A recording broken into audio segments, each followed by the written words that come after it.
Yo, everybody, what's going on? It's legendary Nasty Boy Brian Knobbs, one half of the greatest tag team, the Nasty Boys. We're here at the Razor's Edge. We're about to cut an interview for Hannibal TV. I have the Legends of Wrestling belt right here on my shoulder because you know what?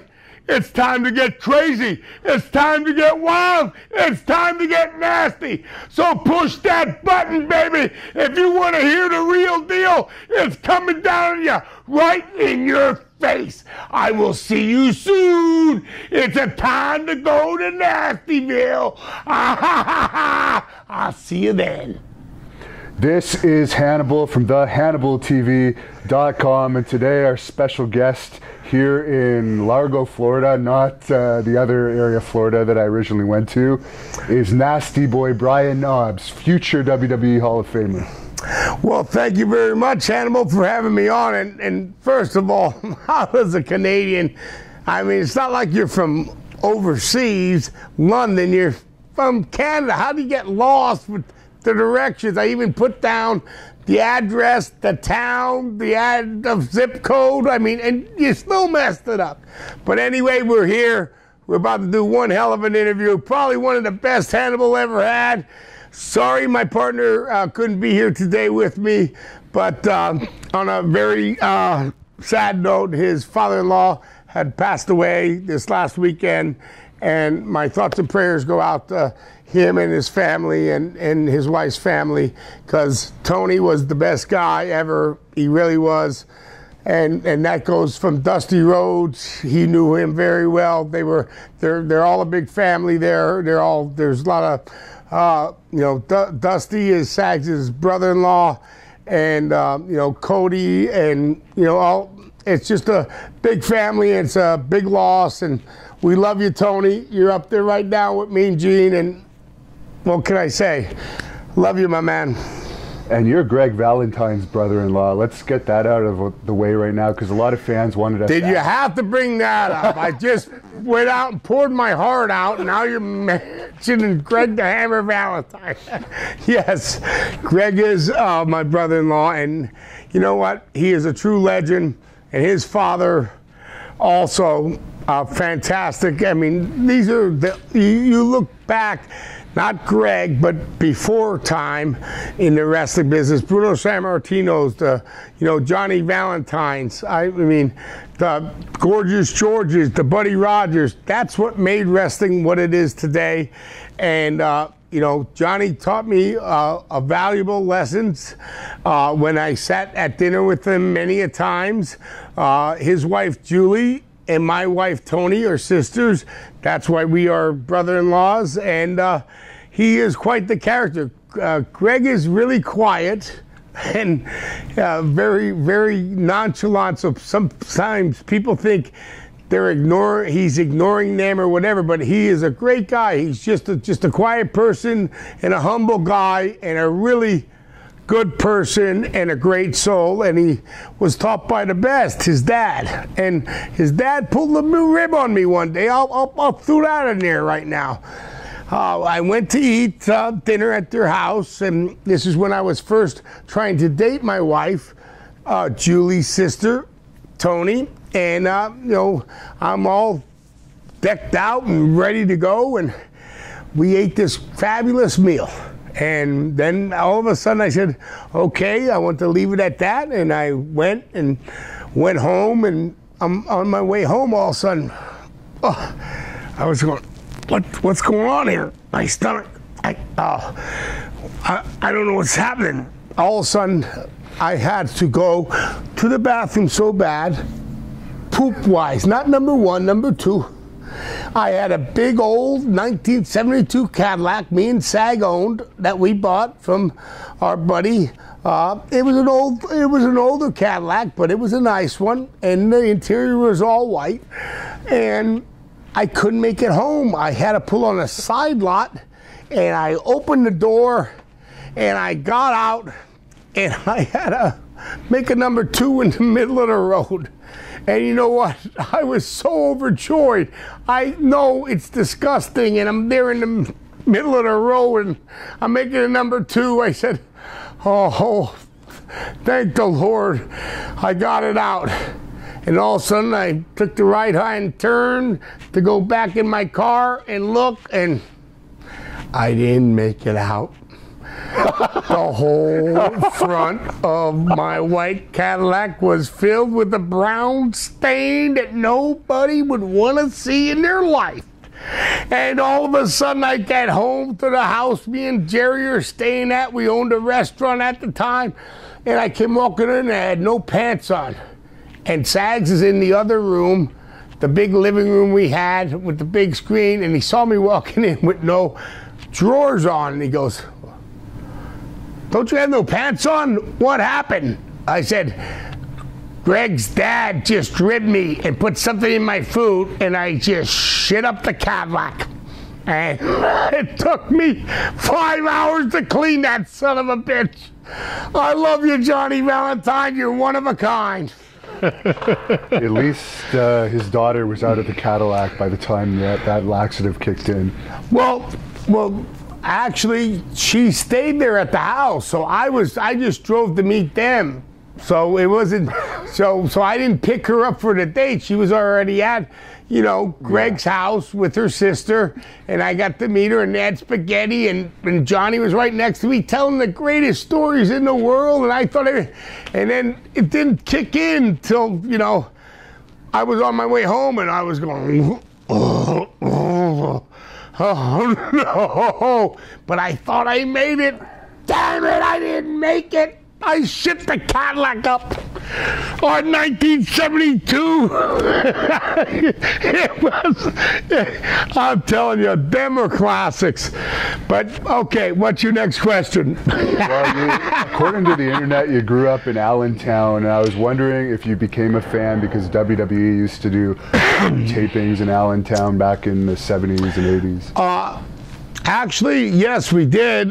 Me and Jerry became fans, but way before then, they used to do TV in Hamburg, PA, Hamburg, Pennsylvania, and then they did that one show there, and then they did the other show in Philadelphia. I think it was the Civic Center, if I'm not mistaken, or one of the smaller buildings. But then there was a fire, and that building actually burned up, and they needed a place to go. So they said, what about doing Hamburg, which is about 40 miles away from Allentown, and do that Ag Hall.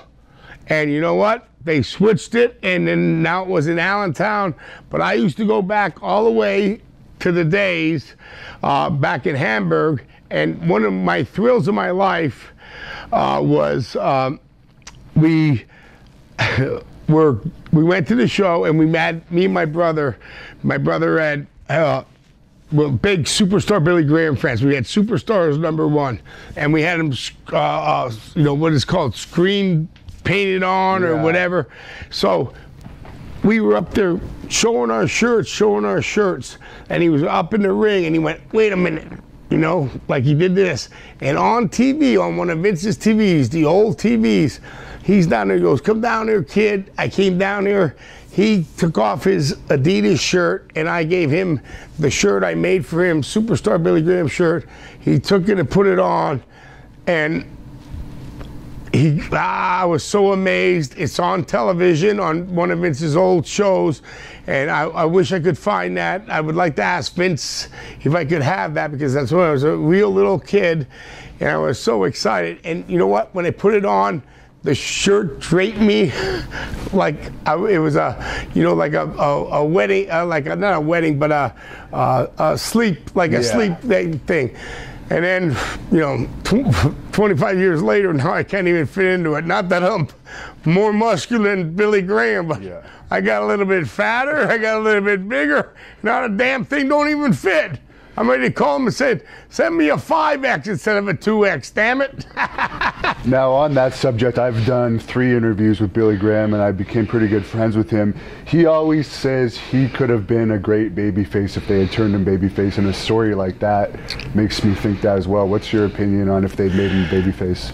Yes, he had to talk. He had to get the gab. You go through the the different characters of the different ages of pro wrestling, and the guys that could talk and the guys, you know, that weren't so great on talking. Like, you know, not on his later years, but like Bob Backlund. He wasn't great at doing interviews in the beginning, but at the end when he became crazy Bob Backlund, now you can't shut him up. Well, that's his real character, so it was easy. Yeah, but you know, you come on, the American Dream, Dusty Rhodes.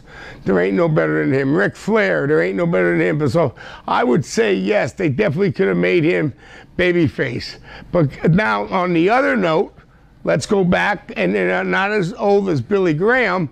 Let's go back to another good friend of mine, Rick Rude, that never wanted to be a babyface.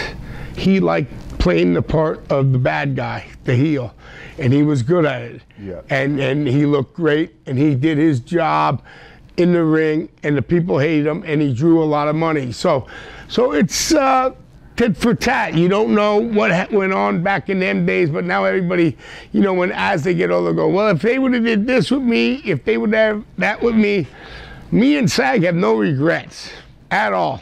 I mean, another thing I'll bring up right now, if you wanted to bring it up later, is this, well, I think it's gone now, this concussion bullshit lawsuit. It was thrown out. You signed on the dotted line. You knew what you were getting into. I'm so sick of these guys going, oh, God, if it wasn't this, you know, I wouldn't have. You knew what you were getting into, and you wanted to be a pro wrestler. And back in the day, before them guys, we did have no doctors in the locker room. We did wrestle with concussions. We did do this. We did do that. But I am not a participant in that lawsuit because I signed on the dotted line, knew what I was getting into. Okay, it's a tough business. If you don't want to be in, get the F out. Get the fuck out, okay? That reminds me, I'm going to ask you about this wrestler. I don't know if you heard about it. I don't even remember his name, but apparently they were going to give him a push and a match against John Cena, but he had an anxiety attack, so he ended up no-showing the Raw and SmackDown where they were going to start his push. Did you hear anything about this? It was, I guess he was a NXT wrestler. Like, should you be in the wrestling business? You know what? That's not the Nasty Boys. You know what I mean? So the Nasty Boys signed on the dotted line. We knew what we were getting into, and what we were getting into was a tough business. Football, baseball, basketball, NHL, but there ain't nothing tougher than pro wrestling. You know, and now the guys are more, you know, in shape and a lot less weight than we, you know, hung in our day.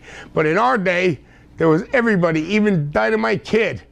They was jacked to the max. Whatever it was that got them that way. But everybody was big. Everybody was 250 and above, and Vince liked the big guys, and that's the way it was. And you know what? We happen to be big guys because we ate a lot of fast food, and we did a lot of non-training. We were the opposite of being in the gym. And let me tell you, that got a lot of heat after we won the belts because we came in at the gym that was owned by Jim Younger and the Road Warriors in Minneapolis after we won the championship. Yeah. And we were eating ice cream cones with the belts on, and you know it pissed everybody off because the Road Warriors were there for about a year now, and they still didn't win the belts. And we came in and the best match we ever had in the world, I'm telling you, was against the Hart Foundation, and that really stamped us as our legacy to being who we were. And there was no better people to wrestle than my great friend Bret the Hitman Hart and my dear friend that I miss. I was at his funeral, Jim the Animal Neidhart, because he was one crazy son of a bitch too. And then, you know, us crazy son of a bitches stick together. And there were a lot of them back in my day, let me tell you that. And I wasn't going to ask you about this, but you brought up that you were friends with Rick Rude. Duggan, Jake Roberts, and Honky Tonk Man all told us that he may have committed suicide due to some, Bullshit. And Hacksaw's my buddy for life. I don't see Brother Hacksaw said it, but I could see Honky Tonk saying it, and Jake, you know, he's doing good now. He's a good friend of mine. He's finally, you know, kind of got the dragon, because sometimes when the dragon gets you, it could pull you downward. And he's helped me too, you know, with the drinking and all that stuff. And you know, so I don't know why they would say that, but everybody in a different mood at a different time. But no way, no. Rick loved life. He was a great guy, and no way in hell did he commit suicide. That's so effing bogus, unbelievable. And according to your online profile, it says you actually started wrestling in the AWA. Is that correct? That is correct. We actually went, and if you want to know, I'll bring you back a little ways. SAG had a scholarship for football, you know, college football. I was in the Army. And you know, you can dig in. I'm not going to tell you everything on these things because, Hannibal, you're the guy, but I don't want to tell. I got to write a book yet. You know what I mean? All these guys get their books. Hacksaw's book, he's told half of our stories. And I told Hacksaw, what's up with that? He said, whoever writes the book first tells the stories. So I can't tell all the stories. But anyway, going back in the day, we were crazy. And we all grew up together. I've known SAG since I'm 10 years old. We played Little League together. I was left fielder. He was first baseman. You know, we were kind of heavy. Life went on. We were in high school together. But after all of that, he had a scholarship for college ball. And I was in the Army. And a couple of my buddies, it was on the buddy system, coaxed me down. Get in the Army, this is great. So when I got in, they were already getting kicked out for different reasons. And SAG got kicked out for hitting a hall monitor over the head with a keg of beer in college. You know, I guess they had a party in the dorm, and the hall monitor came up talking shit, and SAG took the half keg of beer and knocked it over his head. And before you know it, Jerry's scholarship went down the drain. Is that a football scholarship? Yeah, full scholarship. So Virginia, it was supposed to be for Virginia, but he went to Ferrum College to get his grades up. Okay. You know, so that's a real deal there. That's why he wasn't in the NFL. Yeah, well, he was just trying to, you know, he was a good football player back in the day. And then I went in the service and, you know, went through basic training, was there for about 2 years, whatever, and then they started this weight program. I always said I punched a sergeant. You know, as a nasty boy, you want to make yourself look big. I punched a sergeant, he's out of there, and, you know, then they got rid of me. No, it was about weight. And at the time, the weight was supposed to be 208, and I was 210. So I came back home, I had a 30-day leave, and SAGs just got kicked out of college.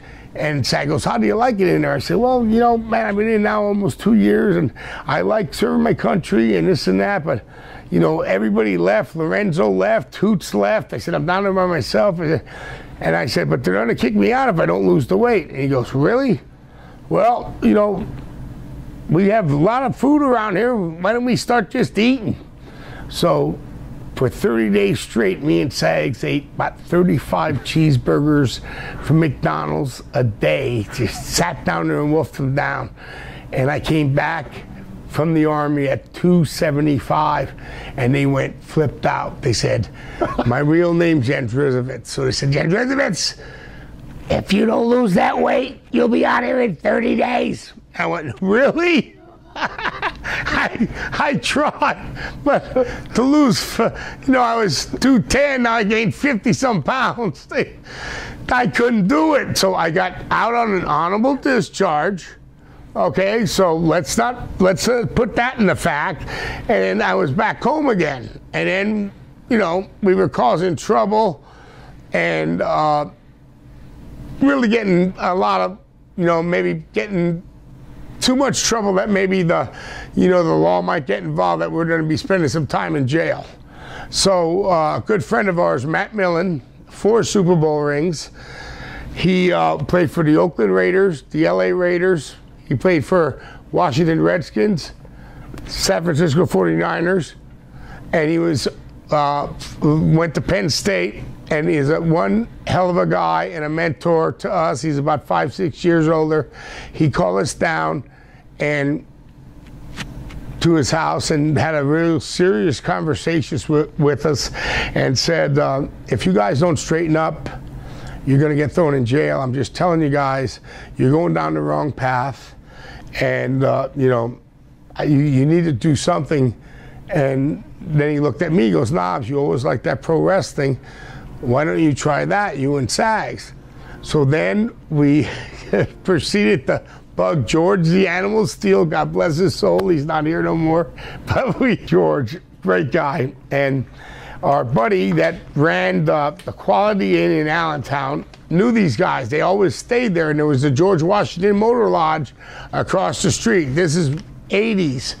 Back in the 80s, you know, in Allentown, and when they were doing TV there. So we bugged George so much that one day he had some person in the car. I don't know who it was, so I'm not going to explain who it was, but maybe people could figure it out that he had somebody in the car and he wouldn't even want to be bothered. So he bothered him, and then finally the next morning I get a call at like 9 in the morning, 10 in the morning, and George is going, hey, we're down here right now. You come down, we'll see what it takes, if you have what it takes to be a wrestler. Well, in his mind, okay, he had Jimmy Superfly Snuka, Bob Orton Jr., he had Mr. Wonderful, Paul Orndorff, and there was one other person in there. They were going to stretch us. They were going to beat us up. But we were working. So I told him, George, I said, thank you very much, Mr. Steele. I was calling him Mr. Steele. And that's not even his real name, but I was calling him Mr. Steele. But he said, well, if you can't make it down here, I'll tell you right now, if you want to go to a school, you go to Vern Gagne School in Minnesota, and that will either make you or break you. And I said, really? And he said, yes. And then when I finally got a hold of Vern Gagne School, it was trained by Brad Reagans, who was in 1976, he was a bronze medal champion for Greco-Roman wrestling. And then in 80, we boycotted the Olympics, but in 79, he beat the Russians. Okay, so then after 80, we boycotted the Olympics. He went on and coached Jeff Blatnick to a gold medal in 84 Olympics. So we come in after that, and he is the trainer. So for 3 months, there was no ring. There was no ring. There was Olympic mats, and we got killed. Whereas 22 people started in our wrestling school. And me and Sags are the only one that stayed because our car broke down and we lived on the bottom of Brad's because we paid Brad money for rent too. So it was in Hamill, Minnesota, and we were the only ones that stayed. So after we finally finished 6 months, after 4 months, the ring finally, I was going, where are the turnbuckles? I mean, really, where's the ropes? What's going on here? And the worst thing I ever did was, at the time, Brad wasn't married yet, and his good-looking wife-to-be walked down, and I went, whoosh, whoosh. And she went up and she goes, that fat one with the mohawk just whistled at me. All of a sudden, Brad came down and said, me and you, I don't even know what's going on. I got flipped over like I was a fucking jabroni, even though I was, excuse my language, but before that, a school before ours was Leon White, Van Vader. Yeah. He went through the school too. You told us about that too. Oh yeah, and Brad threw him through the shower. Yeah. I mean, Brad was the ultimate, you know, you couldn't get, but what's the funniest was, after they tortured you, I mean tortured you, man, for 3 or 4 hours, you couldn't even lift your arm. Then here came Vern Gagne, you know, with his tie on, at 60-some years old, and the older wrestlers, they would take their ties off and then put you in these stretcher holes that you were in utmost pain, going, ah, Lord. But that was the respect for the business. That's what the business is kind of lacking today, that respect. Okay, because after we got out of all that, we just didn't shoot up and go right into the wrestling world. No, we drove the ring truck. 6 months, 4 months, 6 months on that. Then we refereed. the reason we weren't driving the ring truck any longer because the ring truck didn't show up to a town one day. And then the other time was, you know, like Mr. Perfect, Kurt Hennig, my good soul, he took us under the ring because right after we were in the, you know, wrestling in the school, Brad Reagan's called Kurt up and said, Kurt, I got a bunch of guys for you, man. I'm telling you, they're going to make it. They're meant for the business. Da, da, da. And Kurt's going, yeah, right, yeah.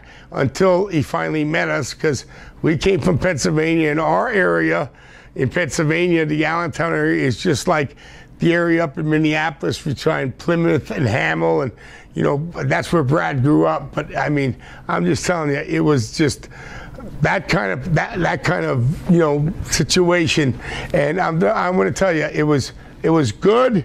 It taught us a lot about the business, and the reason we lost the ring truck job because all of a sudden Kurt's driving and he's with Jimmy Snuka, Colonel De Beers, Buddy Rose, and they went and they're late. They're the main eventers. They went, hey, that looks like the ring truck. And Jimmy goes, brother, that can't be the ring truck. We're late. And all of a sudden they pulled aside.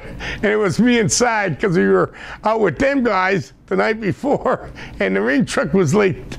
So then after that happened, we were late for the show and we got cussed out.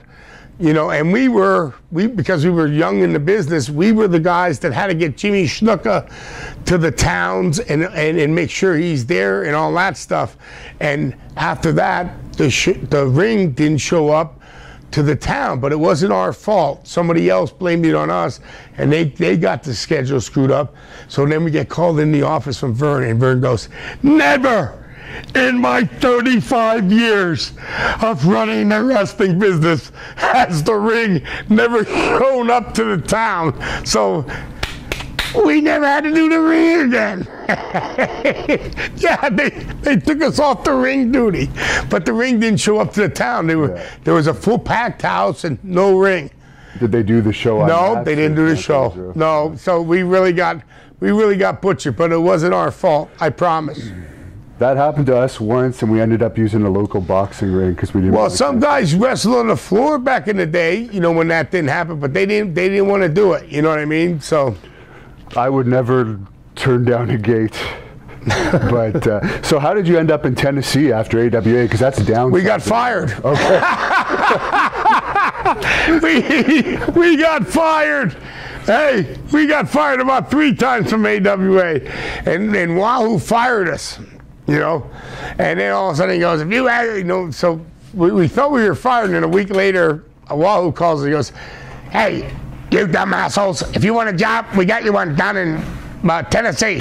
Down, you know, you go down there, you know, it's Jerry Jarrett and Jerry Law is running it. You go down there, ready for you down there, and tell you the truth, going down there was really, we had a great time in AWA, but it was a larger federation at the time, because at that time there was only like 3 big federations. There was WWF, AWA, and WC Crockett. It was NWA, not WCW. I'm sorry. So but there were still smaller ones around. That's before everything got crushed. And we went down there and we wrestled every night. Every Monday night was Memphis. Every Tuesday was Louisville. Every Wednesday was $50 Evansville. Thursday was off. Friday was some bullshit bumfuck town, wherever, Arkansas. And then Saturday morning, live TV. You'd think the Nasty Boys were good at being young at 25, 24, 23, running down Beale Street to 5 in the morning and getting on TV, you know, at 10 in the morning. Oh, it was classic, man. But working every day is what helped us really get our, you know, work together, our job together as a tag team. And in professional wrestling, because you're working every day and you're working in front of a crowd, and the fans down there were awesome, and it actually was a very, very fantastic territory to work for. And Marty Jannetty talked to us a little bit about being roommates with you guys, which he said it was great. But any memories of being roommates with the Rockers? It was great, but they were never. They just, because we knew them from Minnesota. In Minnesota, me, Sag, and Sean were together in the same room. Sag had the queen size, and it was a king size, so I slept with Sean. And no pun intended, everybody out there, all you haters. We were good friends. But, and then when we went down to, you know, Tennessee, I think they thought they could just move in with us. But the funniest thing was we had a fake fireplace. So Marty slept on the floor, Sean was on the couch, and me and Sag had, it was a 1-bedroom now, not 2-bedroom. And Sag and me slept on twin-sized beds in the one room. And so we woke up and something was smelling the smoke. Well, what the hell's going on? And it's a fake fireplace. It's a gas fireplace. Marty's throwing all his bills in there. He almost caught the whole apartment on fire. What the hell are you doing? Yeah, we had to put the fire out. He thought it was a real fireplace. There was a chimney, but he was in that mode and having a good time. But another thing we did that people don't know is we actually babysit Dwayne "The Rock" Johnson, because when The Rock and his mother wanted to go out to, you know, for like a dinner date, Rocky and them trusted us to have Dwayne stay down there. We call him Dewey. And we fed him a couple beers now and again, and he still mentions that in his day.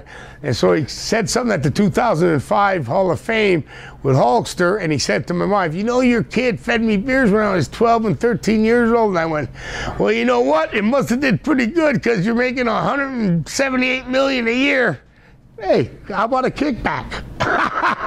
But Dwayne turned out to be one of the greatest guys, and the family is another wrestling family that they brought him up the right way, and all about respect. A lot of respect goes back with the old days of wrestling.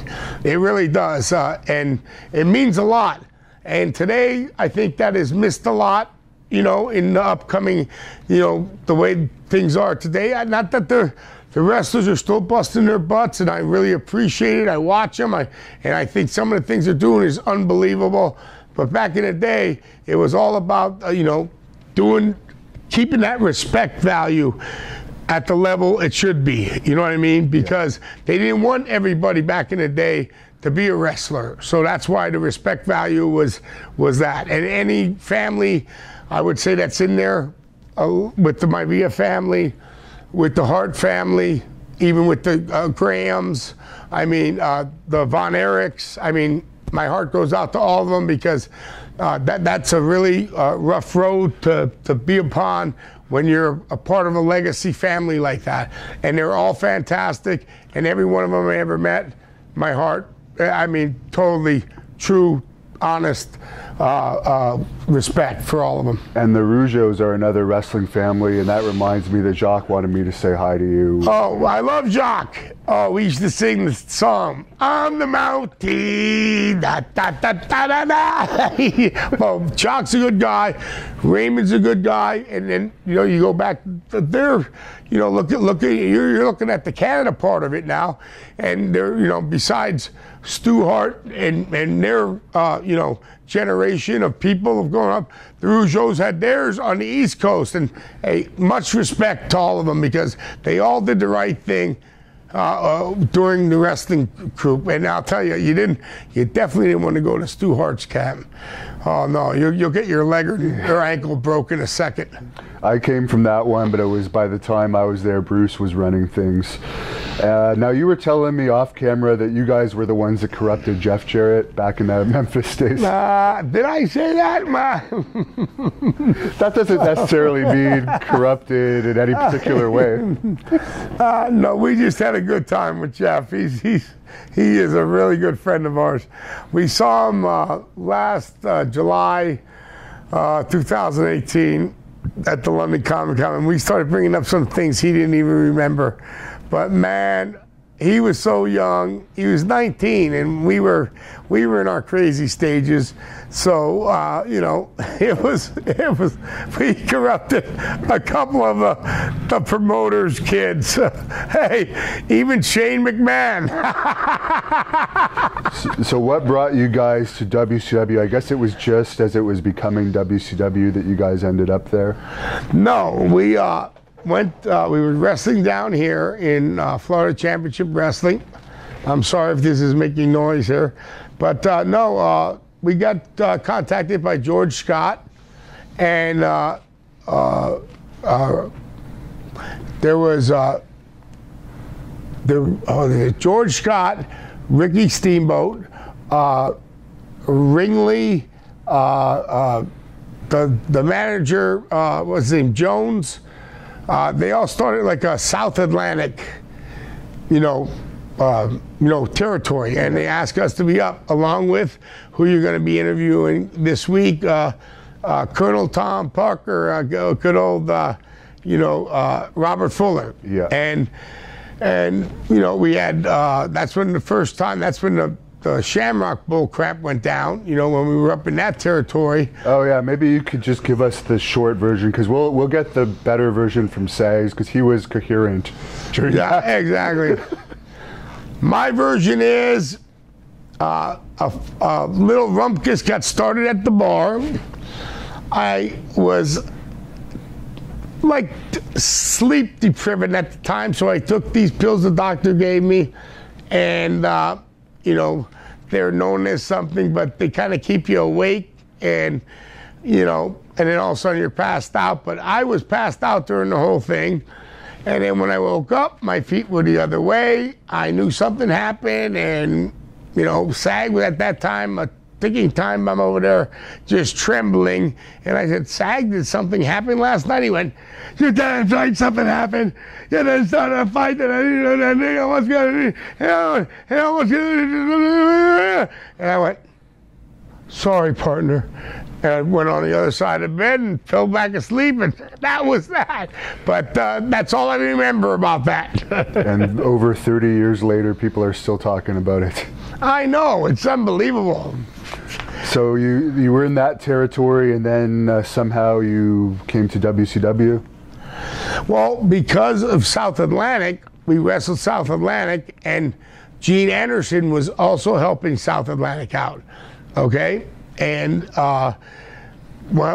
he was helping him out, and then George Scott was there, and they thought we'd be good to go in for, it was called the Clash of the Champions.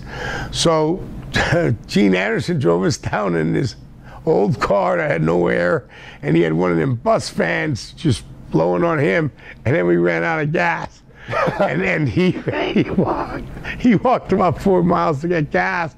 He didn't ask us to, but he just went and did his thing. And when he came back, he almost looked like he was going to have a heart attack. But then when we went to, it was in Asheville, North Carolina, we wrestled Terry Taylor and Jackie Fulton. It was Fulton's brother, the Fantastics. And we had an awesome match. And then after that, one thing led to another, and they wanted us to come in. And this was no contract. We never signed a contract. We were coming in, wrestling, getting paid as we wrestled.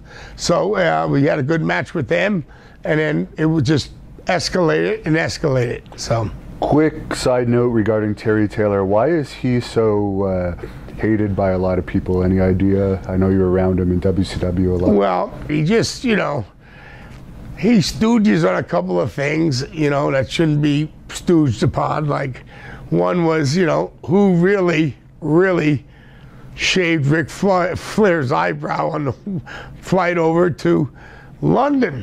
Well, my, bathroom door opened, and he happened to be sitting there, and he saw me. I was just wiping my eye. He thought I was shaving my eyebrow, and he said, Rick, Knobs was shaving his eyebrow because he's going to blame it on somebody else. He's the one that actually did it. And I know it was Mr. Perfect. He shaved Ric Flair's eyebrow. I'm just telling you. He had to shave it. But Ric Flair was so hot when he landed in London. I mean, that's the king there. He shaved his eyebrow. Wouldn't I confess to that? I would. I mean, You got nothing to lose at this point. Hey, what do you think? I was learned by the best. Fuji, Mr. Wonderful, perfect. And you know what they said? Never admit a rib. No matter if you're caught right there in the action. Don't admit it. So, ladies and gentlemen, I never did it, I swear. And sorry, Rick.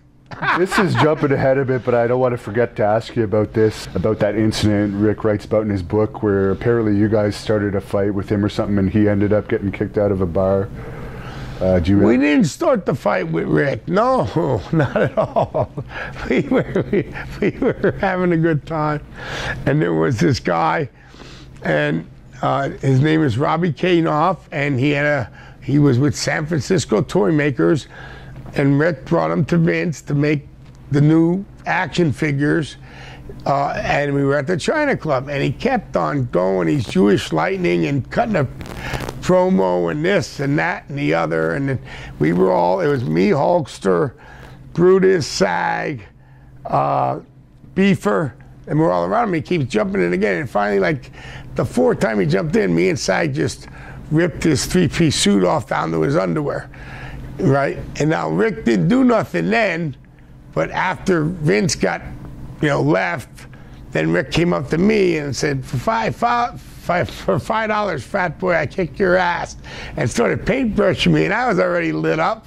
This was after, I don't know if it was after SummerSlam or one of them good matches at Madison Square. And I go, what the hell? And Sag jumped over the table and grabbed Rick. Then when Sag had Rick, I was like throwing some cheap shots over Sag's shoulder. And then the bodyguards came right in there, and because we were Hulk and everybody, they kicked Rick out. And they had him, they had it on tape for a while, but they had him going up the steps and they're grabbing him. He's going, "No, you know who I am, I'm Ric Flair." And they kicked him out. And the thing is, he had the best American Express card you could have, so it was about $5,000 worth of damage, and he got charged for everything. I apologized to him. He's my friend again and again. I love you, Rick. It just, shit happens when the nasty boy's around. What can I say? We're one of a kind. If there was cell phones at that time, that would have been viral footage. Oh, thank God. If there were cell phones at the time me and Sag were wrestling, I tell everybody right now, shit you not, we would have had a job for maybe a day or two. That's it. And before you left WCW, you said you were under just a paper appearance. You had that famous match against the Steiners at... No, we were kind of dealing with a contract at the time. Okay. And then, after that famous match, Halloween Havoc, and if you go back to it, nobody wanted to wrestle the Steiners. So they came up to us and they said, "Would you mind wrestling the Steiners?" And we really heard about them, but we didn't know who they were. And they said, well, they're hurting some people here and there, and so a lot of people didn't want to wrestle them. So me and Sag are barroom fighters from PA. We said, hell yeah, bring it on. And they grouped us together. Best thing that ever happened. We were the only ones to first smash them at our actual signing for the belts there. Threw them through the table. That nobody ever did that to the Steiners before. And then we went out and they said they wanted 24 minutes. And we had one hell of a match because we liked each other and we just bonded, and the match turned out fantastic. And 4 days later, Hulk called me and said, "Vince wants to talk to you about going to the WWF." And I hung up the phone on Hulk and told him he was full of shit. But then later Vince called me, and it was for real, and the rest is history. And the guys that went in on that little crew from WCW were me, Sag, and The Undertaker, Mark Calloway. In November, we all came up from WCW together, and somehow Taker's still there, but we're not. Damn it, we might have made some wrong decisions. So did you become friends with Hulk when you were in Florida Championship Wrestling? No, we just became acquaintances. Okay. I only became really good friends of his, I would think, after even the WWE days, WWF days. It was when he was coming over to WCW, and I knew him, and we became better friends and better friends. So during the WWF days, no, there was no, me talking to him, hey, this match is coming up, that match, no. It was more WCW days, And I'm going to jump ahead to this story from Hulk's book because I don't want to forget it later. The thing with you and Rodman, the drink off when Hogan was in. Well, he called me down. I just flew in. It was a long ride, and I'm with my wife, and Rodman's trying to drink, and Hulk's not a big drinker, and at the time I was, and so was Sags, and I don't know, that must be from the area we grew up. We're Polish, Slovak, German. Yeah. Anyway, he was saying Rodman's trying to challenge him, this and that. So I, just packed my bags. When we landed, just put them in the room, me and my wife, and we came on down there and to the bar they were at. And first thing I did was I doused, I don't know what he had lined up, tequilas. He had like 40 some shots of tequilas lined up or whatever, and I downed about 10 of them. Then I jumped on him, knocked him right off the chair, knocked his do-rag off his head. I said, what color hair do you have tonight, motherfucker? Come on, you want a drink? And that was it. Boom, we went off, and to this day, me and Dennis are still good friends. And then I gave him an airplane spin, dumped him on his agent's car, I guess a $140,000 Mercedes, had a big trash. Next day, the guy tried to come up to me, hey, well, I said, hey, you challenge me. You worry about the insurance. So that was Bash at the Beach. Okay. That was the night or two before Bash at the Beach in Huntington. So when you came to WWE, did you have any talks with Vince before about what the plans were going to be for you? Not really. They just, we didn't know, just like the Royal Rumble, they put me in the Royal Rumble, and I just thought I was in there for a filler because they didn't use SAG. And then when I look, I was coming in number 16th, and I'm looking at the chart, and all of a sudden I go down, and I'm the last three in the Royal Rumble. I go, what? Are you kidding me? And Hulkamania was in its heyday there, So to me be in the ring with Hulkster, Earthquake, and me, which Earthquake was part of Jimmy Hart's clan, and I felt the real wrath of everything. And then Hulk said, well, how would you like to get knocked out? And I said, give me the foot and I'll go backwards. And he goes, you sure you can handle that, brother? And I went, dude, you do it, no worries. And if you've watched the match, I don't even touch the top rope backwards. I don't even know how I landed. But, it was that kind of, adrenaline rush and all that. And then they told us about, they didn't tell us to the very end about the WrestleMania 7 match. We didn't know if the Hart Foundation was going over or nothing like that. We didn't know that. I mean, that was all a surprise. Like 3 or 4 days before that, that's when we learned, they were going to give the belts to us. So it was real secretive back then, and I think it was good for the business. It kept the intensity up there, the intensity. One match I really liked of yours in WWE was the SummerSlam 91 match against LOD. Oh yeah, 91. Madison Square Garden. Yeah, and you can't beat one of the best buildings in the world ever wrestled is Madison Square Garden. That's like a cathedral. That's just like when we wrestled Royal Albert Hall in London. But Madison Square Garden is that kind of place. And yeah, it was finally time. They were there for almost a year or so, and it was no quabbles about it. We went out there, and that's another group of guys that we knew from the Minnesota era, because that's where they're from. They're both from the Minnesota era. I mean, grew up there and lived there, and and we just clicked, and then we always had good matches, and they were the Road Warriors. We knew what they were all about, and we had to do what we do to get them over, and also they let us have, they knew we were the Nasty Boys, so they knew we were going to do. So it was just a good mixture, just like we did with the Steiners, but it was in the WWF, and that made it that much bigger. That's what stamped us, man. Us winning the match against the Hart Foundation, that stamped us as our legacy. And then that second match, going to SummerSlam against the LOD, another match that just, boom, nailed us as, you know, these guys are somebody, you know. Did you ever party with Hawk? Yes. Any stories about him? Because I heard he's a pretty wild guy. Well, yeah, you know, put it this way, going out with Hawk, not Hulkster, but going out with Hawk, it was like what he would always say. You know, I would say, what are you doing today, Hulk? You know, hey, Hulk, what are you doing today? He would go, anything I want. You know, and that was his lingo of him being him. But going out with him was the best time ever because he would tell the greatest stories. You know, we've been through a lot of stuff together.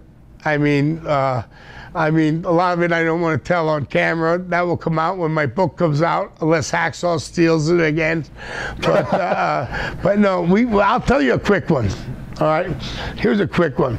We're in, I guess, our first big road trip, and brother-in-law, before he's my brother, Greg the Hammer takes us on the road. So he has me and Sag and him, and Hacksaw has Hawk, and Hawk has like a deviated septum, so he's always, you know, that all the time, and we're us. So touring, it was a 10-day tour in Fresno, San Francisco, Sacramento. And in the middle, we see this conversation going along, and Hacksaw's trying to deal us with him for one Hawk. So it was two nasty boys for one Hawk. So Hawk would go drive with Greg, and Greg would give it to us to drive with Hacksaw. And then Hammer said, no, I don't mind them nasty boys at all, whatever. So, but make a long story short, we just collected Hawk. So it was Hawk, us, and Greg, and then Hacksaw, hey-oh, was driving by himself. It was a deal going on. Two nasty boys for one Hawk. What the hell's that shit about? What the hell? Nobody wants to drive with us? And what about the situation where I guess you farted in Miss Elizabeth's face? Not me, Jerry. Okay. And it wasn't, we're on a flight, 8-9 hours to England, and it wasn't in her face. He was a little amount up from her, and the bags are all laid around, so when he bent over to pick up his bag, she was bending over to pick up her bag, but her face wasn't right by her butt, his butt or nothing. It was far enough away, but Sag left a fart like was held back for 8 hours. And it blew dry Miss Elizabeth's hair. And Randy didn't like it too much. And all you heard Randy say was, "Oh, and then Davey Boy had to stir it up. Oh my God, Sag just farted in Elizabeth's face, but it wasn't like that. But it was called the fart heard around the world. And we got called by Vince McMahon, George Steele calling us in to his room. And Vince is on the phone, and he wanted Jerry to know, because it came out of Jerry's check, because they had to fly Miss Elizabeth home and back again for the live show.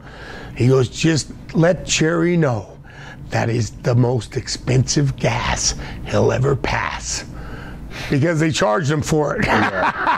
So Sachs paid for Elizabeth's extra plane flight from the Concorde. That's hilarious. So you had a very successful run in WWE, but you ended up jumping to WCW in '93. Was that any particular reason?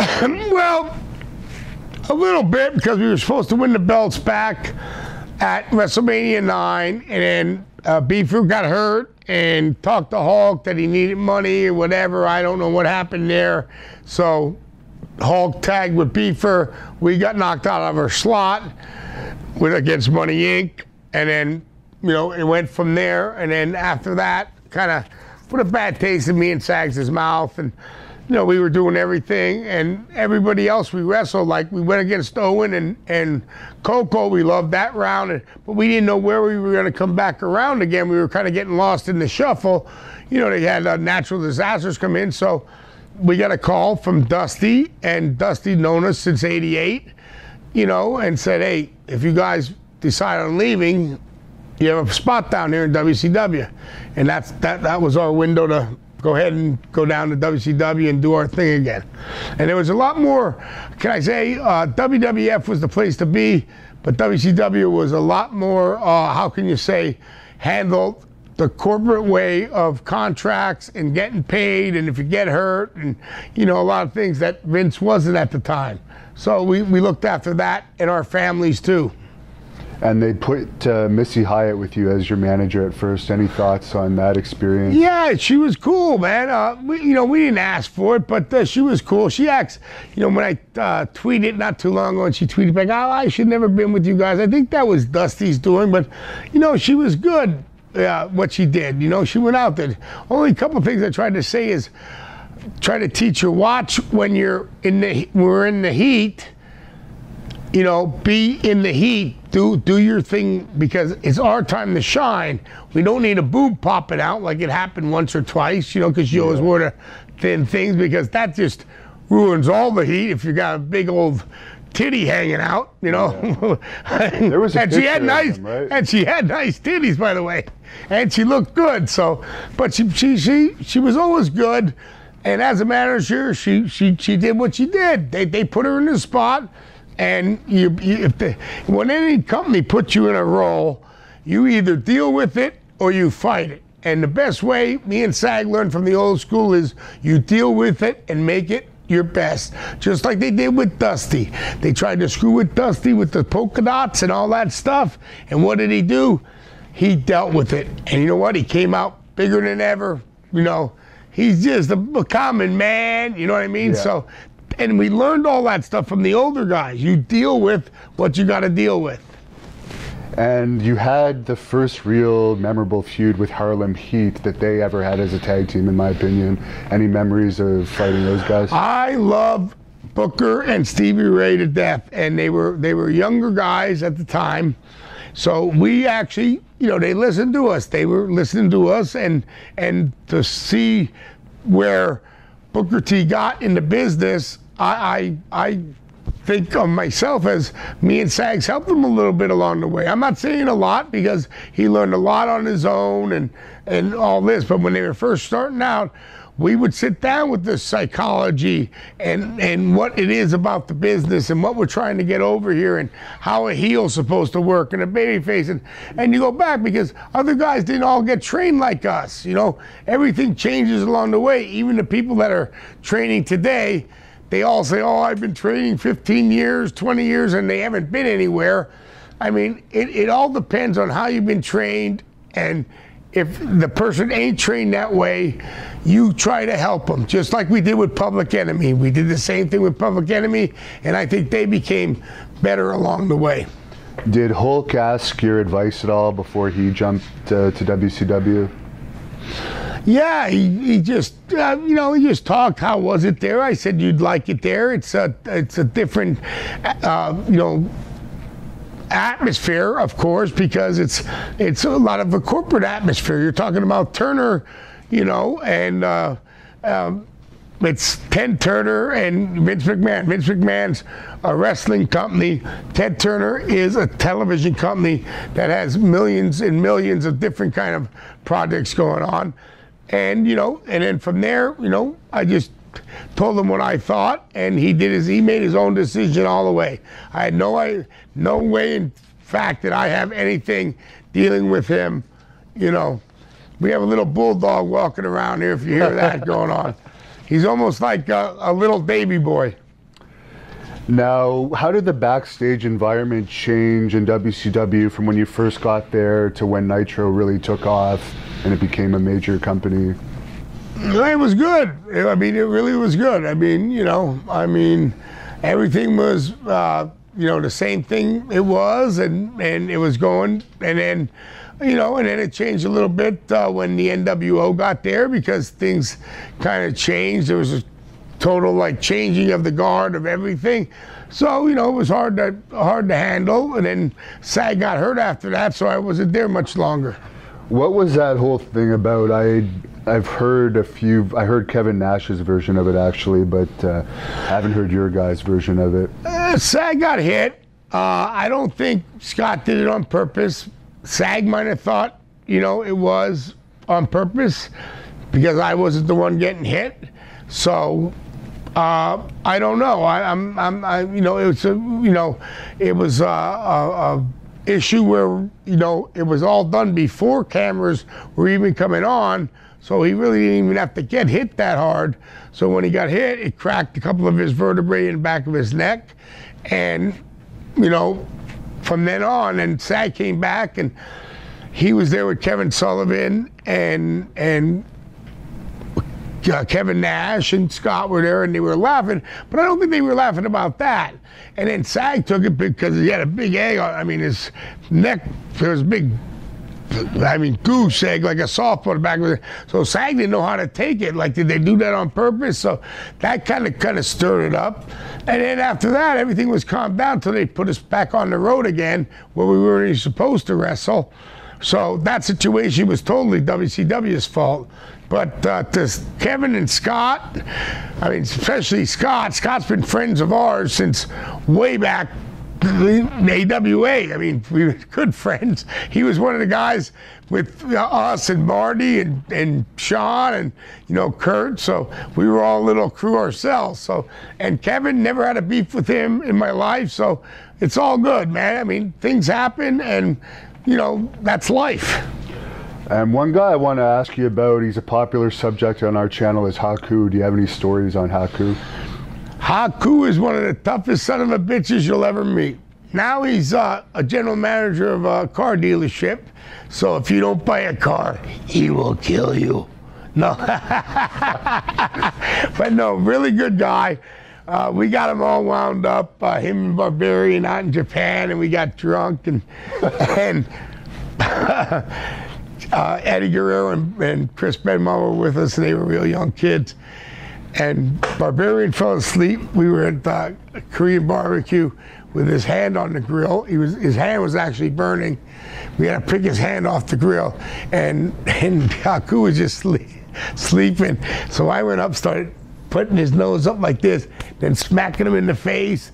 Then we were smacking Barbarian, but they were out cold. We knew they weren't getting up. They drank enough shoe high and sake and all the stuff we were drinking. But Eddie Guerrero and Benoit couldn't realize that they might wake up any second. Their eyes were like this. I can't believe they're doing this to Barbarian Haku. So we told them, don't ever tell them that we did this to him, you know, and they never did. But, you know, funnier than hell. And then when we finally got him up, oh, John Nord, Barbarian, he got crazy. He was, you know, we finally got in the cab in the hotel, but luckily no incidents happened. We got him back to the hotel. We all had a good time, and we all ate a lot, so it was all a good time. But Haku's a tough son of a bitch. There's a lot of them Samoans. I put them all up there, from Barbarian to Jimmy Snuka. I mean, you put them guys up there, they're going to kick some ass. And you ended up coming back to WCW after you guys got released, I guess, over that whole thing with Scott Hall. Yeah. How did you end up coming back? Was that Hulk? No, that was just me. Came up with a version, and I brought a good friend of mine, Willie Nelson, in and see if he wanted to do something. Have Willie Nelson come back. I said, "Oh, how about you?" I didn't know they were starting a hardcore division at the time, and they said they were going to throw me in on that. And you know, I ended up being a world champion in the hardcore division 4 times, and we kind of started that back in the day, when it was street fight matches and this and that and the other. But I'll tell you honestly, and to all the fans, that really wiped my body out. Right now, I'm in pain all the time, man. I'm hurting. Fingers don't close. My need another knee replacement, my back and this. But there was that little 2-year stint there at the end with WCW, because they weren't getting stuff from the hardware store that can, you know, we were getting stuff from old buildings that the the trash cans were cast iron trash cans. I threw Finley through a table and almost cut off his leg. The worst thing I ever saw in my life. He said, "Knobs, I'm hurt." His leg was hanging there like someone took a butcher axe. Was that the junkyard match? No, not the junkyard match. It was a match in Tupelo, Minnesota, just a hardcore for the belt match, and we were grabbing stuff from the back of the buildings. These were old buildings. The trash cans weren't the ones you buy down at the Home Depot down here, were aluminum and tins. They were real stuff. So this one was made with Formica, the face of it, and when he went through it, the night before he didn't make it through. I think it was in Tupelo he didn't make it through. So he rushed so hard the next night, and it went like a shotgun blew through, and all I saw was like a round hole, it was shot from a cannon, and it cut him all up, and the one got his foot and almost cut his leg off. He had drop foot for a long time, but that is one of the most toughest son of a bitches ever in the world. I love him to death. He's a very good friend of mine, and didn't want no pain shots or nothing. He said, "Stitch me up, what you got to do," but it was horrible. If anyone would have saw the injury, it was that bad. And I got into it the next day with Bischoff, and Jimmy Hart grabbed me because we had to do something else. Because he said, "You're not going to blame this on WCW." I said, "Dude, you're not buying us the right stuff. We're out here every night. We're doing 280 days a year. Buy us the stuff that we've done to smash each other, where we're not killing each other every night. We're actually killing each other every night, for the fans to do our thing." But, it would save the company money in the end on medical bills. Yeah, exactly. And Eric had his thing to say, and I was just about to strangle him. And thank you, Jimmy Hart. That's our true manager, the hardest working man in show business. Jimmy Hart, mouth of the South, I'll tell you. Do you have any stories about Tank Abbott from WCW? Tank Abbott's a good guy. Yeah, I have plenty of stories. He always loved us, and he was a true tough guy and could knock you out any time he wanted to. But really just a good guy. Maybe not used the right way, but it's hard to use them guys. You got to use them. There's very seldom Kurt Angles out there. I mean, look at my coach, Brad Reagans. He was a bronze medal winner, but he never made it to the heights Kurt Angle did. It's hard to make that transition. Even Mongo McMichaels, Monsters of the Midway, Chicago Bears. It's hard to make that transition from a football player to a pro wrestler. This is a very unique business. You got to have the talent, and you got to know what you're doing. How did you get along with Vince Russo? I didn't. All right. No, I didn't. I see him now. I'm nice to him, but no. To me, he kind of rode a gravy train that maybe he shouldn't have been on. But it is what it is. Whether they say they gave all the answers back in the day when they were at the WWE or WWF, they didn't. There were only a couple people that had the main control of what was going down, and that was definitely number one, Vince McMahon. He owns the company. He's the one that comes down with the bottom line. But them guys tried to say, "Oh, it was their idea. Oh, I did this, I did that." Well, it wasn't. It was Vince McMahon's. Were you with WCW till the end when Vince bought it? Yes. So you still had time left on your contract after? Yeah, well, a little bit. I was right about my cutting line there, so so it was it happened what happened, and I don't know how it happened, but all it did was kind of hurt the business a little bit. That's why I'm glad for the AEW right now, because. They're not hiring the 250-pound guys, though, unfortunately. It doesn't matter. It doesn't matter. What I'm saying is it gives other wrestlers opportunity. Yeah. There needs to be a competition out there. When there's only one league, there is no competition. People have to have another channel to change to say that's what made WCW and WWE or WWF at the time, either or, so strong, because they were battling back and forth. Even when WCW was getting their ass kicked, there was still competition that these people from WWF could leave to go to WCW and still make a living. Yeah. And you had a WWE SmackDown Dark match, I guess, in 2007. 2008. 2008, okay. So we'll set the record straight. On the internet it says 2007, and also on the internet it says that that was kind of a tryout match, but you beat the guys up or something. And it was all bogus politics stuff. Yeah. They switched our tag partners 3 times. We were supposed to go against Jimmy Snuka and his partner at the time. Then we were supposed to go against somebody else, and then we ended up going against... Jimmy Snuka's son, you mean? Yes, Jimmy Snuka's son, yes. And I forget what their team was called at the time. Or Deuce and Domino. Yeah, Deuce and Domino, right. And then it got to switch to somebody else, and then 10 minutes before we were ready to go on, it got switched to David Taylor, who we know, and Drew McIntyre, who was still in the developmental at the time and really didn't know that much, and he was young.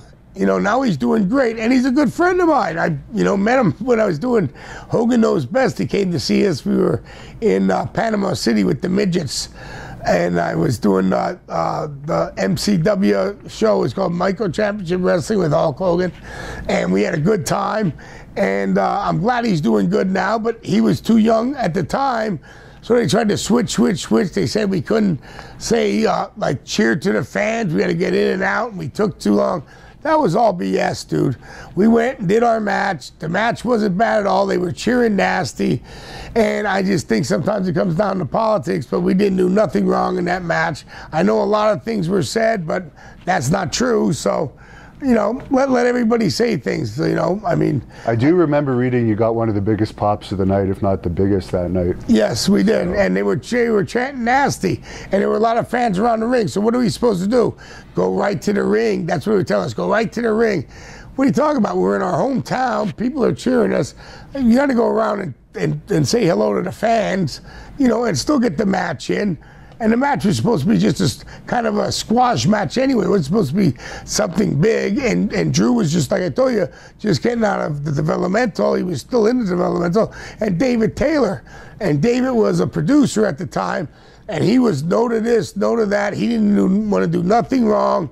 So he would get heat backstage that you should have known better. So that's the way it is. Who got the pit stop in that one? Huh? Who got the pit stop in that match? I don't even remember. I mean, it should have been David Taylor. We helped him out when he came over in WCW. Then he didn't return the favor. He's not like Lord Regal. Lord Regal's a good stand-up guy. He is good friends of ours and a good stand-up guy. Taylor is funny, though. And the few times I've met him, he's a pretty funny guy. But We'll ask him about that next time. Why did he screw the Nasty Boys? I will. I don't know if that would be worth paying for a shoot interview with him. Nah, really? No offense. What are they paying for him? 20 cents right now? Anyway, to tell you the truth, if you want to know my real heartfelt feeling, why the hell did we even have a tryout match? There was no reason for a tryout match. We were there. We were in shape. We were wrestling at the developmental center every day against the young kids for, I don't know, almost 2 months straight, and we were ready to go, so I didn't understand that either. And shortly after that, I guess you had your last national run in TNA. Yeah, that was kind of weird too. I mean, we were told we were only going to be brought in March. I had just hurt my knee in December, doing something, I don't know where we were overseas, and they brought us in because I guess they needed some people when they first started it in January against the live show. And then we went right with, which everybody wanted to see was against the Dudley Boys, And then we trashed each other, and then it came down when we were going to have a match. Bubba Ray didn't want to have a hardcore match, and I didn't understand that either. And he had more pull than we did at the time, but everybody wanted to see tables and chairs against the Nasty Boys gimmick. So, hey, I have no regrets. It is what it is. But I thought we were coming in March. They brought us right in. I would have gotten better shape. I was way too fat, not in shape. I'll admit it. But you go with the flow. So. What were your interactions like with Dixie Carter at that time? We never really had no interactions with her. I mean, and tell you the truth, SAG says it the best. We're the only team that was ever fired that was never really hired. We never really signed a contract. Oh, really? No. We were the only ones that got fired with no actual real contract. We got paid every time we worked, and that was it, And everyone remembers you, even non-wrestling fans, from your Hogan Knows Best appearances. Do you want to talk about those? Yeah, Hogan Knows Best was actually one of the greatest times of my life. Hulk asked me to do it at the time I was injured. I just got knee surgery, I had a knee replacement, so I was off the shelf. I didn't know if I was going to wrestle again, and he asked me if I'd come in and just do this reality show, and I really didn't know what it was about. But as we went along and did the episode after episode, I kind of caught on to what we're doing, and it was just me being me, and a lot of fans out there didn't really know, and they always saw me as a nasty boy going down Nasty Boulevard with a nasty out your arm, and then they saw the other side of me, which is a funnier guy and like to live life to the fullest, and I really thank him. I can't thank him enough for actually having me on the show and then actually becoming part of the show. And I was on for 7 years, and then after that we did Celebrity Championship Wrestling. I don't know if people saw that. That was with Country Music Television, where Brutus had a team and I had a team, and we had I had Dustin Diamond from Saved by the Bell, and what's her name, Tabitha from Bewitched, and Tiffany, and they were all kind of Danny Bonaducci, who brought all these weapons along. I'm like, dude, this is pro wrestling, but we're not going to cut nobody's head off. But then I was in his other reality show, which is called Hulk Hogan's Micro Championship Wrestling, where I'll give a shout out to my good friend. He passed away this last year, Johnny Green. He built he put his heart and soul into the midget wrestling concept, and it did very well, and he passed away this last year, and all the power to him. I'm going to try with my company, thelegendsofwrestling.com. If you go to thelegendsofwrestling.com, you'll see my other company. I'm going to try to get that Micro Championship Wrestling started back up again. But he was a true friend and a true hero, and stuck in a Winnebago with 10. They wanted to be called midgets. I called them little people. They said no, they wanted to be called midgets. But for about 2 months, I dreamt of midgets in my sleep for about 2 years. Hulkster, I'll never forgive you. But anyway, what's the next story? We had a fan asking, Dynamite Kid, I guess, wrote in his book that you guys know sold for him their first tour of Japan. Any memories of that? I, don't think we did. I think it was more about, and it was all Davey Boy's fault again, because I guess, this is the first time we met these guys. This is '88. But we all came in and flew in, and everybody was around at the hotel bar. And a big tab was rung up, and Davey Boy grabbed us, let's go out to the club, let's go out to the club, let's go out to the club. And we went out to the club, and we didn't pay our tab. So Dynamite looked and was furious, saying, these young fucks think they're going to fucking walk out on Dynamite Kid and have him pay for their tab when they're nobody. Who are they? Ba, ba, ba, ba, ba. You know what I mean? But we never did not sell for them. That is untrue. That is definitely a false. If he wrote that in the book, I don't know why he would have, because I still was friends with him to the very end, and because of Bret Hart, my good friend, the Hitman, and Harry, who saw Dynamite at the end. I mean, he was a true champion, man. He was a good guy. I mean, in 1992, I think it was, We were running a tour over there in 92 or 93, and me and Chief Jay, like I told you before, and Brett went to see him, and he wasn't living in the greatest section, but he was so happy to see us.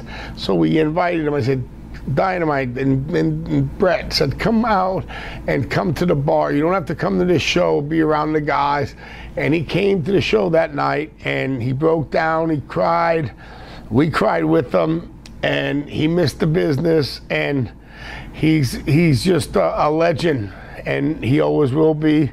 No matter what any people say bad about him, they can go kiss my ass, because the Tommy Billington I know is the greatest person in the world, and was just a good guy.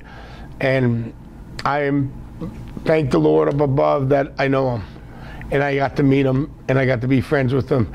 And he actually put me and Sags in there, that the Nasty Boys meant something to him, because I'm telling you, that trip in Japan, he ribbed us every day. He put ashes on top of our head. He would smoke cigarettes all the time. We were his human ashtrays. We didn't even know it. Our hair would be burning and we didn't even know it, but he pulled so many ribs on us. He would call Abdullah the butcher at all hours of the night going, heavy champ. I mean, it was classic. But anyway, love you guys, but Dynamite Kid is the tops with the Nasty Boys. And someone's asking, what's your opinion of Brian Pillman's tough guy reputation? It's not. Brian Pillman was a great athlete. He wasn't a great fighter. I mean, if you could have saw him and Tom Zink fight, it was like two broads fighting on a Sunday night, you know. But I'm not cutting him down, so I don't want his son getting mad at me. Brian is a true professional, and actually, anyone that did what he did play for the Cincinnati Bengals. You know how hard that is to get in the NFL, and then he was a superstar in pro wrestling. He had the talent. He was a great person, and he was a great friend. He stayed at my house on different occasions back in the 90s. And I met his son just recently, and he's a spinning image of him. And nobody can replace Brian Pillman either. He is a, you know, he's a guy that was brought up in the right way. You know, up in the Calgary section of, you know, you get brought up by Stu Hart, you're going to get brought up the right way. And so, no ill wills ever. But fighting-wise, no, not as big, okay? I saw him and Tom Zink in a fight, and it's not nothing to be bragged about. It's not like Tyson in the ring. But anyway, thank you for that question or answer. Someone's asking if it's true that you punked Matt Damon at a bar in Boston. No, we didn't punk. It was actually in, that's Stevie Ray talking. Actually, that was in a bar in Knoxville, Tennessee. He was doing the Rainmaker, I think it was, with Danny DeVito, and he was the guest lawyer, and he ran into us, and then he wanted to go out, but what Stevie says in, you know, out in his things that he said about it was he wanted to go out with us that night, you know, and he says, and Stevie Ray totally told them, do not go out with these guys because you'll wake up and you won't be the same. You'll probably have no eyebrow on him, because he was a nobody back then. He wasn't the big, he wasn't the big star he was at that time. And but we were having fun with them, and we were already drinking. We were having a good time. And what was that, in Knoxville? And I think the movie was The Rainmaker, but he was a really good guy. But Stevie Ray did caution him, do not go out with us, and he didn't go out with us that night, so he didn't wake up the next day on set with no eyebrows and half a head of hair like what's his name did. He was called Beetlejuice, Al Barr, and Eddie Guerrero got mad at that in Japan. Oh man, there was fires flying. We got so many stories to tell you, but look at Hacksaw Duggan's next book, because he tells all our stories. And last fan question I'm going to ask, we might do another one at another time, but for now, oh, actually, we can throw a few more in there. What the hell? I'm here. Let's go. All right, weed or beer? A fan's asking you, weed or beer? Weed or beer? I don't know what that is. Is that a wheat beer? Weed, as in marijuana or beer? Oh, marijuana. How about everything? I mean, my best friend is Willie Nelson. So, and Willie's trying to tell me to weed off the beer because the weed's better for you, and it definitely is, because the booze gets you all screwed up. I have not drank liquor in a little long time. Not that long, about a year or so, but I'm drinking beer again. I stopped everything for 4, 5, 6 months, and now I'm drinking beer again. As you see, I gained my weight back. I lost 100, I gained 90 back. What can you say? Once fat, always fat. I'm a nasty boy. What are you gonna say, baby? There's only one way to be, live in Nastyville, and you're gonna have the time of your life, because every day's a Friday and every night's a Saturday night. Someone's asking who came up with the pit stop. I think I answered that before. Actually, me and Sag were running stuff around, but the guys who helped us were Adrian Adonis, Roddy Piper.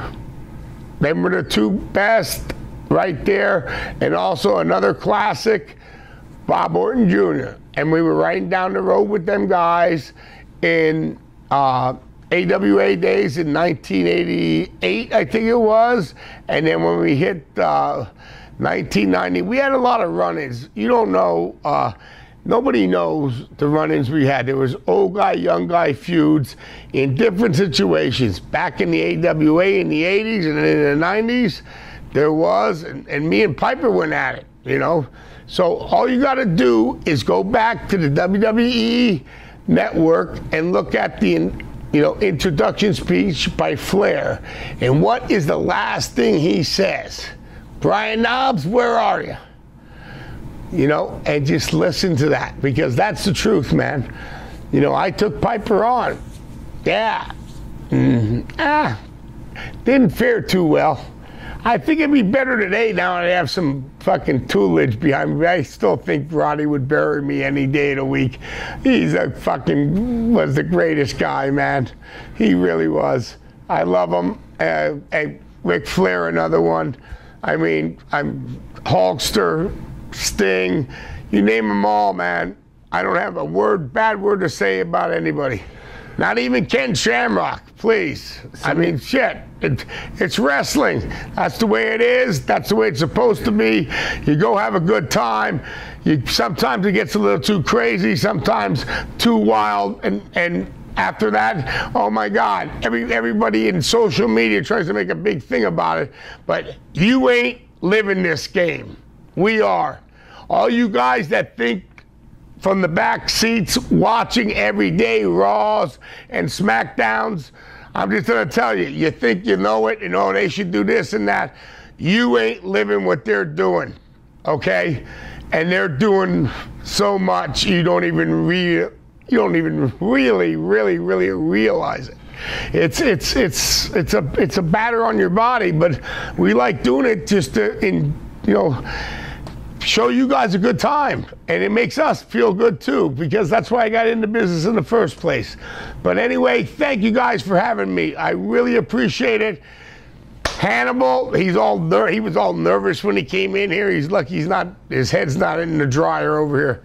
You don't even know where we have him at a meat packing plant, like Rocky used to hit the meat, so he might be hanging there like Goodfellas. So you never know. I got to ask this one last fan question, because they've asked it 4 times now. A story about Terry Funk beating up fans. Is that true or not in Japan? Terry Funk beating up SAGs? Fans. That you were apparently there in Japan. Do you have any recollection of that? Listen, Terry Funk beating up fans, Stan Hansen beating up fans, Tiger Jack beating up fans, Abdullah the Butcher beating up fans. Hey, Terry Gordy, God bless his soul, beating up fans. When they got off the bus, they were kicking the shit out of everybody. And you know what? This is one of the most incredible incredible things I ever saw in my life. I got into business in '85. So in 1988, we finally got our really big shot from Dory Funk Jr. Thank the Lord. Dory Funk, he's still out there wrestling, great guy. He got us booked on the Baba tour. That was the old Japan, and it was a tag team tour with the Bulldogs and everything. So that night we went out, and here we are, and we're me and Sag and Terry Gordy, and I think British Bulldog, Davey Boy Smith. There were a couple other guys on there, and the whole elevator was filled. It was filled with customers going up to this club, I guess. And Terry Gordy just grabbed them by the head and the hair and went, "Nope, get out of here!" Boop, boop. He cleared that elevator out. My eyes were open, going, "You can do that over here? Are you kidding me?" That was before you could sue over in Japan. Now you can't do that no more. So anybody that's listening, you can't do that no more. But back in the day, you could. And he threw everybody out of the elevator, and we had the first class treatment right up to the bar, and we were styling and profiling. Like I said, every day's a Friday and every night's a Saturday night. Stay nasty, you motherfuckers.